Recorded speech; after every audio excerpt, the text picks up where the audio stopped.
Magandang araw at dahil hindi nga ako busy at wala akong ginagawa sa bahay kaya ito muna ang aking gagawin sa buhay. Bali, ngayong araw ay magwawalis ulit ako ng sidewalk. Ito nga pala yung mga winalisan ko nung nakaraang linggo. Pero binalikan ko ngayon. At yun nga, kung makikita nyo naman, napakadumi at sobrang daming nakakalat ang naipon dito sa gilid ng kalsada. Kaya naman akin na tong winalisan para maisako natin yung mga basurang hindi nabubulok. Tapos yung mga tuyong dahon, syempre, ilalagay natin dun sa bakanting lote kasi yun naman ay natutunaw, kumbaga nadidecompose compare sa mga plastic.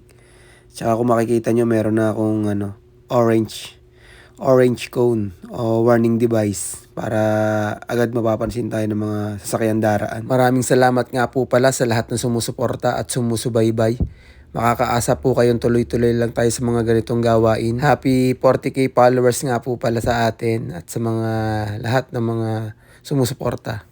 Thank you, thank you. Ginagawa ko nga pala ito ng kusa at voluntaryo para na rin sa simpleng paraan makatulong tayo sa ating nayon. Kaya kung gusto nyo akong tulungan, huwag nyo kalimutang i-like, i-follow at i-share at mag-iwan na rin kayo ng komento sa baba. Yun lang, salamat!